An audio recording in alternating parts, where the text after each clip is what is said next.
तो उपचुनाव में आपको क्या लगता है, उपचुनाव होने वाला यूपी में, उसमें समाजवादी पार्टी क्या कुछ अच्छा करने वाली है?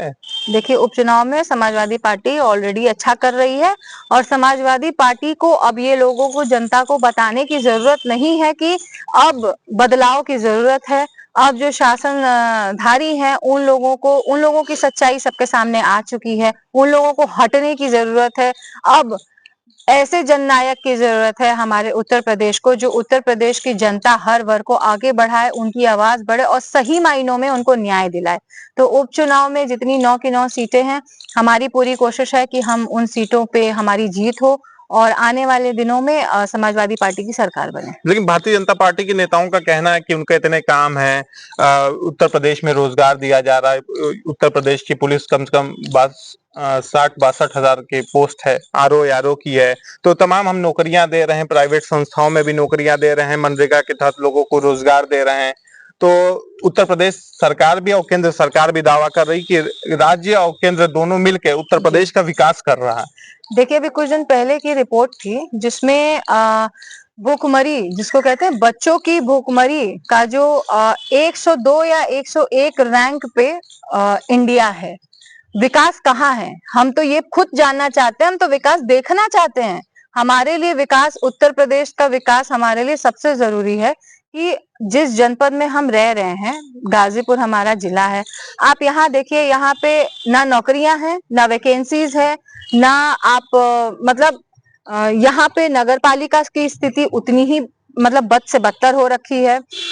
आप उठा के भारतीय जनता पार्टी के पिछला का जितना कार्यकाल रहा है, आप उसमें जो वो काम कहते हैं, अगर कागजी रूप में डेटा पे अगर वो अपना काम दिखा दें तो हम जाने कि काम हुआ है।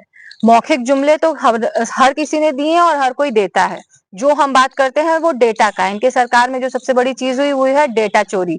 डेटा की सबसे बड़ी चोरी है इनके पास, इनके कार्य का ही डेटा नहीं है। मतलब डेटा की चोरी हो रही है जी। मतलब आंकड़े कुछ हैं, दिखाए कुछ जा रहे हैं। बिल्कुल, आंकड़े कुछ हैं, दिखाए कुछ जा रहे हैं।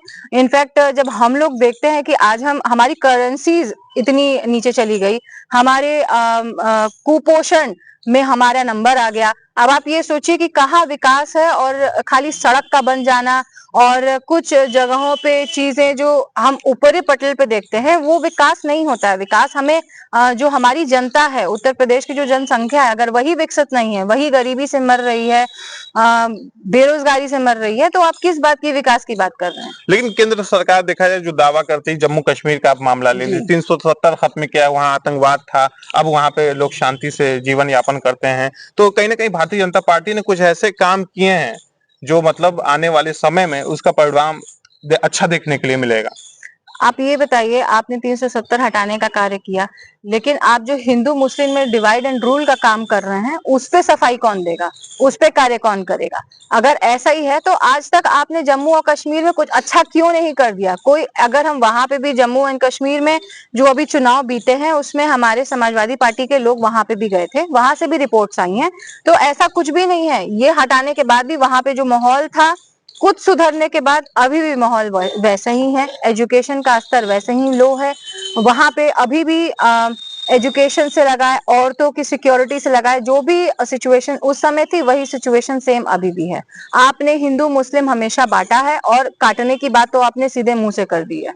तो ऐसा कुछ भी नहीं है कि वहां पे हालात सुधरे हैं। हाँ, आने वाले समय में हम ये जानते हैं कि जिस तरीके से कांग्रेस और समाजवादी पार्टी साथ में कार्य कर रही है तो कुछ अच्छा हो सकता है। मतलब ये गठबंधन भविष्य में भी आप लोग का रहेगा? जी, जैसे समय की डिमांड रहेगी वैसे ये गठबंधन आगे चलेगा। चलिए दोस्तों, हमारे बीच शौर्या सिंह थी जो समाजवादी पार्टी की तेज तर्रार नेताओं में इनकी गिनती हुई होती है। आज हमने इनसे बातचीत की। नेक्स्ट वीडियो के साथ फिर मिलेंगे। धन्यवाद।